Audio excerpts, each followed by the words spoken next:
Mi nombre es María Laura Neve Valenzuela, alumna de segundo grado, Grupo B de la Universidad Pedagógica Nacional, subsede Guatabampo.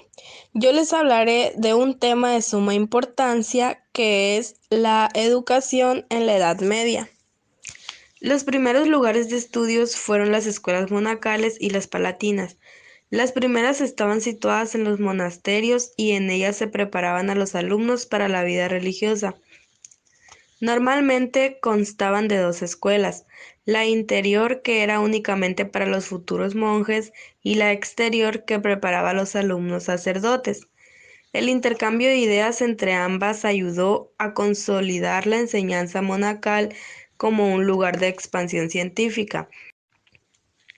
Por otro lado, las escuelas palatinas también eran dirigidas por eclesiásticos, pero los estudiantes no tenían por qué ser sacerdotes. Los niños de la realeza eran educados por profesores de la iglesia y la corte real. Esto consistía en aprender a leer, a escribir, a luchar y a montar a caballo, pero su educación empezaba por aprender a comportarse como miembros de la casa real. Por otro lado, los nobles eran educados por nodrizas y sirvientas. Estas eran supervisadas por una directora con buena educación. Su cometido era convertirse en valiosos caballeros. Cuando los hijos de la aristocracia cumplían los 7 años, se contrataba a un autor para seguir con la educación del niño en casa, o bien se enviaba a este a casa de otro noble superior para que el aprendizaje del niño tuviera más nivel. Los estudios eran prácticamente los mismos en las distintas escuelas. Estos constaban de gramática y retórica. Más tarde se unirán la dialéctica y la lógica. En las escuelas normalmente había 3 niveles. En el de la iniciación se aprendía a leer, escribir, conocimientos básicos de latín y textos bíblicos. En el estudio de artes se añadía el trivium, gramática, teórica y dialéctica, y en el nivel superior se aprendían las escrituras con comentarios de orden gramatical, histórico y teológico. Todas estas materias eran enseñadas por medio de la escolástica, es decir, por la comprensión de la fe cristiana a través de la filosofía.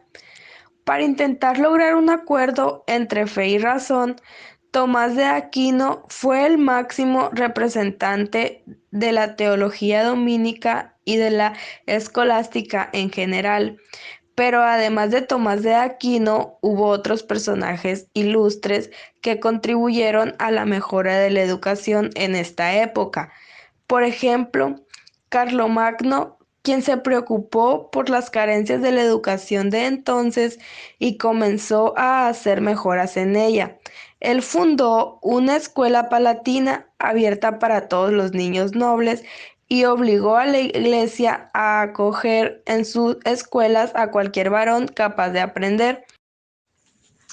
Otros datos a tener en cuenta sobre la educación en la Edad Media pueden ser, por ejemplo, el uso del latín como lengua para la enseñanza, ya que era el idioma oficial de la Iglesia en ese tiempo, que la orden benedictina será la auténtica cuna de la cultura europea.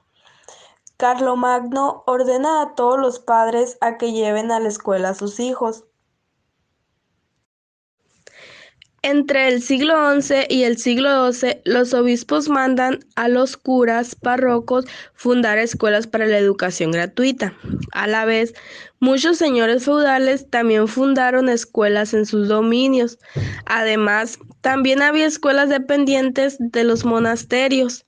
En estas últimas se preparaba a futuros monjes, mientras que las escuelas catedralicias van logrando cada vez más nivel hasta desembocar el nacimiento de las universidades.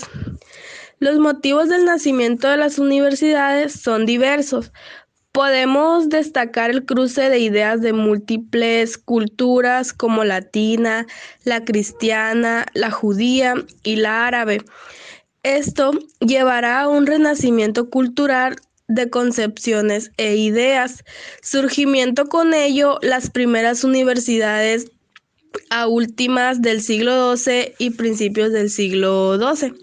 Otro motivo puede ser la necesidad de crear un gremio para cuidar los intereses de maestros y alumnos. Todo esto hace que las universidades se expandan y se creen cabeceras entre ellas, las cuales mandarán sobre las de su alrededor.